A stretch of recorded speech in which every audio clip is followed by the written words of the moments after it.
je te laisse faire rentrer. Salut la famille, j'espère que vous allez bien aujourd'hui. Qu'est-ce que vous faites ça? Oui, c'est un petit peu particulier. Ouais.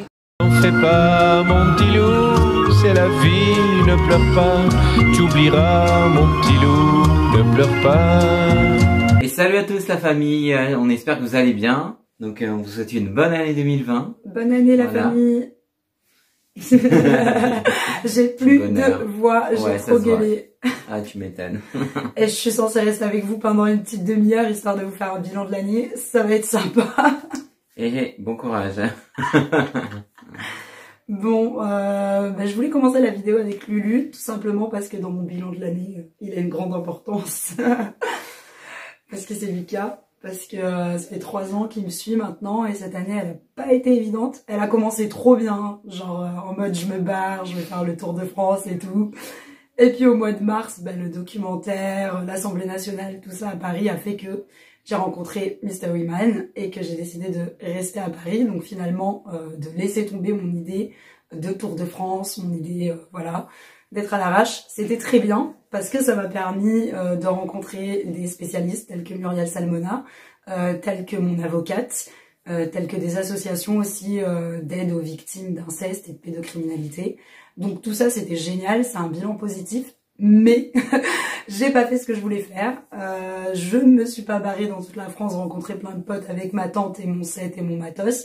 Et ça, j'avoue, ça me manque. C'est-à-dire que dans mon bilan de l'année, je vois bien que mon objectif principal de l'année n'a pas été atteint. Donc ça me fait chier. Là où Lulu, il devient important, c'est que j'ai une période, vous le savez, je l'ai pas caché, quand je me suis séparée de Mystery Man, je suis restée vivre chez lui pendant un petit moment. Donc on n'était plus ensemble, mais je vivais chez lui. Je vous avouerai que c'était compliqué, ça se passait pas super bien. De ma part comme de la sienne, mais beaucoup de la mienne, je le reconnais, je pétais beaucoup des câbles. Putain, j'ai vraiment plus de voix, ça va être méga chiant toute la vidéo. Ouais, et donc je pétais beaucoup des câbles. Et à un moment donné, Lulu a débarqué, c'était au mois de septembre. Ouais, fin septembre. Fin septembre. J'avais plus de RSA, vous le savez, j'ai toujours des problèmes de RSA, je ne l'ai toujours plus d'ailleurs, au jour d'aujourd'hui. Mais je venais de me faire couper mon RSA, j'avais plus un centime, j'étais déprimée, j'étais chez Mystery Man et ça se passait pas bien. Et Lucas m'appelle, c'était un vendredi, je crois que tu m'as appelé, ou un jeudi. Et il m'a dit, écoute, voilà, là demain, je me casse, je vais à Lyon, je t'embarque avec moi. Je te prends avec moi, je vous ai filmé la vidéo, je vous la rajoute là en petit, et bien sûr en barre d'infos toujours. On a fait une vidéo ensemble, il m'a amené donc de 1 à Lyon, mais de 2 après on a été voir ma maman, donc là où on est aujourd'hui, ensemble tous les deux pour un week-end, parce que lui travaillait le lundi en plus, donc c'était vraiment le temps d'un week-end. Ça m'a fait grave de bien, ça m'a vraiment fait souffler quoi. J'étais là, en plus Lyon, ça s'était tellement bien passé, les gens étaient ouf, les gens étaient dingues les gars. Ouais, que des illuminés. Tu sais quoi, est-ce que t'as toujours la prise où je danse avec la meuf? Oui. Vous savez quoi les gars? Pause, j'insère cette prise et je vous récupère parce que c'est du délire.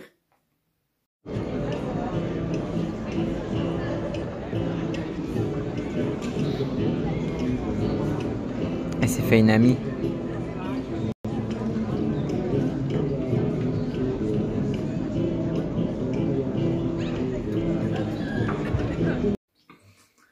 Et voilà. C'était un peu n'importe quoi, faut reconnaître. En fait, la meuf, je la connaissais pas. Elle m'a embarqué avec elle. On a discuté genre 2-3 fois dans la soirée. C'était bizarre. On était dans un bar. Elle venait tout le temps vers moi. Elle me parlait. Elle était un peu illuminée aussi. Elle était complètement illuminée. Mais c'était une meuf qui vivait à la rue avec son mec, qui avait vécu des choses à mon avis très difficiles. Et puis on se reconnaît. Vu que moi j'ai vécu à la rue aussi, je l'ai capté direct, tu vois. Et je sais pas, de fil en aiguille, elle arrive comme ça, elle me fait allez viens on va faire une action poétique et elle m'embarque faire ce truc que je viens de vous montrer.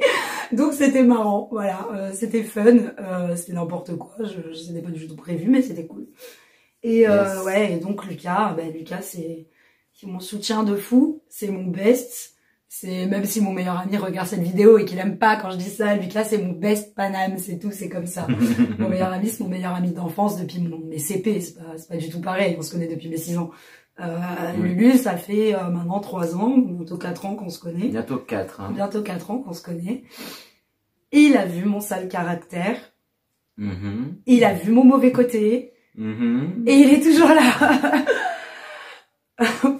Comme ça, là, quand il s'énerve. Voilà.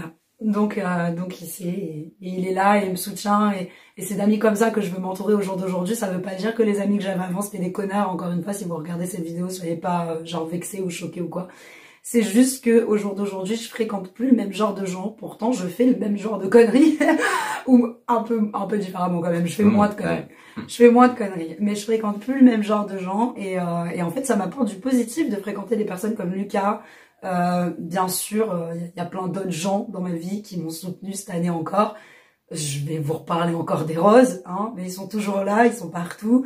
La magnifique rencontre que j'ai faite aussi cette année, qui était vraiment une rencontre incroyable, c'était Muriel Salmona. Mais pas seulement, parce que Muriel Salmona m'a permis de rencontrer des tonnes de gens, du genre Charlotte, par exemple, qui est aujourd'hui ma coloc, voilà. C'est notre petite choupette. Elle, si je la connais, c'est littéralement grâce à Muriel. Et franchement, Charlotte, mais c'est une meuf en or, donc... Même moi qui ne l'ai jamais vue. Il l'a jamais vue, mais il lui parle sur les réseaux et tout. Ouais. Et il l'adore, il s'adore. Donc voilà, j'ai rencontré qui cette année? Parce que je sais que j'ai rencontré plein de gens, je veux pas vous oublier les gars. Mais mon cerveau, il n'est pas du tout préparé à faire cette vidéo complètement décidée à l'arrache, là, au dernier moment, avec pas de voix et tout. En tout cas, je sais, par exemple, dans mes rencontres abonnées, vraiment, j'ai envie de parler de mon Miro, quoi. Parce que Miro, c'était en début d'année 2019. C'était au moment où j'avais mon sac à dos et où je partais me taper des délires, genre dans les Pays Basques et tout. Et c'est une rencontre, un abonné, mais de malade. Genre, c'est devenu un pote, on se parle sur les réseaux, on se parle sur Messenger. C'est un mec, les gars, il s'appelle DJ, si vous le voyez passer en commentaire. Envoyez-lui plein de cœurs parce que c'est un amour. C'est un mec impressionnant et j'aimerais bien en 2020, on en a parlé lui et moi, il est d'accord je pense, j'aimerais bien en 2020 débarquer chez lui et faire une vidéo avec lui sur sa vie parce que vous verrez que c'est un mec particulier. Vous verrez qu'il a une vie spéciale, vraiment. C'est voilà, mais c'est une dose d'amour lui aussi et pourtant on se connaît pas physiquement, c'est une dose d'amour. Il y a plein de gens comme ça qui ont débarqué dans ma vie ou qui sont revenus aussi en 2019. Par exemple, spécial dédicace à Brenda, à Guillaume de l'équipe Disney que j'avais pas vu depuis un bail. Brenda, ça faisait un bail qu'on s'était pas vu, on s'était rencontrés à Énergie 12, on s'est revus sur Disney et ça a fait trop plaisir et on a passé des moments de ouf ensemble. Donc voilà, pareil, grosse dédicace, gros bisous, Guigui, tu sais tout ce que j'ai à te dire. Et puis de toute façon, il regarde pas ces vidéos en fait. Donc tu ne regardes pas cette vidéo. Donc dans tous les cas, voilà. Je sais pas, année mitigée.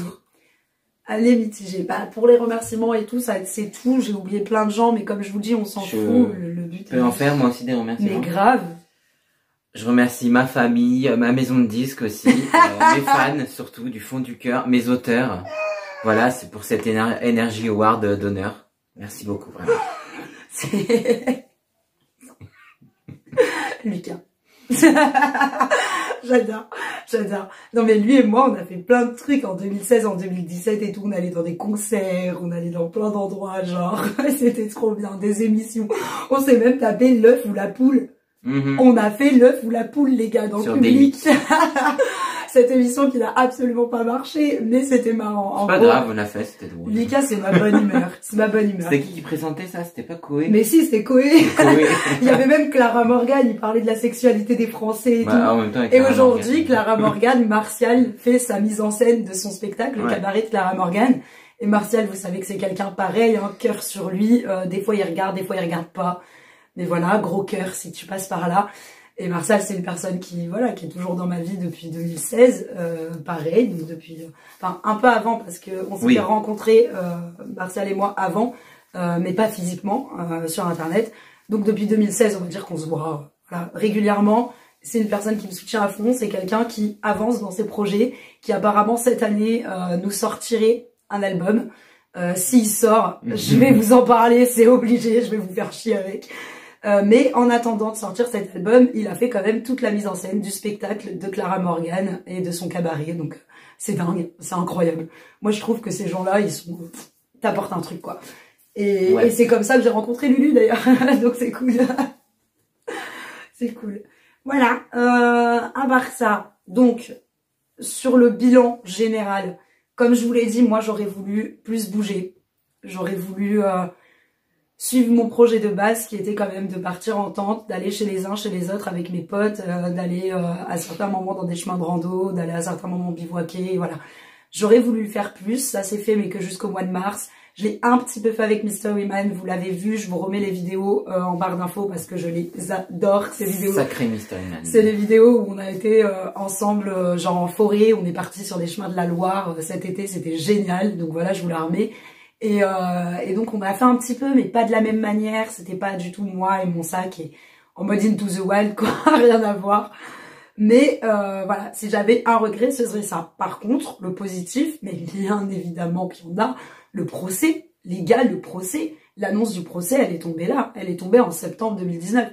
Donc elle est tombée cette année. Cette année, j'ai su que enfin, j'allais avoir un procès contre mon agresseur et connard de grand-père, au passage. Voilà, je vais avoir un procès contre lui. Et ça, les gars, ça faisait 9 ans, j'attendais. À la date du procès, on sera dans la 10e année. Je rappelle, le procès, c'est 30 et 31 janvier de cette année-là. Donc 31 janvier dans un mois, quoi. Voilà, on y est, on y arrive. Quoi qu'il se passe, quelle que soit la décision judiciaire, moi je suis heureuse d'être arrivée à la fin de cette de ce procédure, je voulais dire, mais de ce processus interminable. Les gars, je n'en pouvais plus. Donc je suis trop pressée de laisser ça derrière moi. Je pense, pour être honnête, que jusque janvier, les vidéos ça va être compliqué, je vais pas vous en faire des tonnes et tout, parce que voilà, il y a ce procès qui arrive et que je fais attention, que je fais attention à moi avant tout, et que je pense pas forcément autant à la chaîne. Mais à partir de février, les gars, je reviens en force. Déjà pendant 2-3 mois, je ne fous rien du tout. Je serai dehors, je serai toujours en galère, parce qu'il faut savoir qu'à partir du procès, j'aurai pas encore des indemnités. Les indemnités, c'est 3 mois plus tard à peu près qu'elles vont tomber. Donc ces 3 mois-là, je serai toujours en galère, je serai certainement à la rue, à circuler un peu de partout. Pas trop sur Paris, parce que j'ai pas trop envie de rester sur Paris. Un petit peu, mais pas trop. Et voilà, et à bouger partout. À partir du moment où j'ai mes indemnités, selon ce qui tombe, un petit logement. Un petit logement, soit en région parisienne, soit complètement ailleurs, genre en Alsace. Voilà, me demandez pas pourquoi, j'adore l'Alsace, c'est comme ça. Et en plus, c'est moins cher que Paname et que la région. Et pas logement, genre pas acheter une maison, hein, j'aurais pas d'indemnité pour ça, je vous rassure. Quand je dis un petit logement, c'est genre me poser quelques mois dans un appartement, quoi. Voilà, c'est juste louer quelque chose de stable à moi, voilà, où je réunisse mes affaires. Et après, peut-être, si j'arrive à me sentir bien, au bout de 6 mois, donc ça nous fait venir au mois de septembre à peu près, reprendre un petit taf ou reprendre une formation. On me l'a déjà proposé, le CFA Codis, où j'étais avant et où j'étais en bac pro commerce pour Disneyland Paris. Avec Disneyland Paris, ça n'a pas marché. J'ai eu des problèmes avec mon patron, ça se passait mal. Donc voilà, on s'entendait pas, donc j'ai fini par me barrer. À cause de Mickey. À cause de Mickey, ça se passait pas bien du tout. Non mais Mickey, il était méchant. Mickey, Ah ouais, ça va plus. Hein. Il était méchant, Mickey. Non, je rigole, c'est pas vrai, rien à voir avec Mickey. Le pauvre. Le pauvre, on t'aime, Mickey. Il a fêté ses 90 ans, il y a pas longtemps. C'est 90 ans, les gars. J'étais sur le parc, c'était beau. Enfin, c'était beau. Il y a pas eu grand chose, mais c'était cool d'être sur le parc ce jour-là. Bref, revenons à nos moutons. Avec Disney, ça s'est pas bien passé, mais avec le CFA Codis, ça s'est très bien passé. Ils m'adorent, ils veulent que je revienne l'an prochain, que je fasse mon bac pro là-bas, que je continue avec eux. Donc je cherche un patron et peut-être, qui sait, enfin pour l'instant je cherche pas, mais je chercherai à partir du mois de mars. Et qui sait, s'il y a quelque chose qui me tente, pourquoi pas reprendre une formation, apprentissage, un truc comme ça, quoi. Voilà, voilà. Je crois que ça va être à peu près tout, parce qu'il n'y a pas grand chose à dire de plus. Voilà, j'aurais voulu bouger plus. J'aurais voulu perdre un peu moins de temps.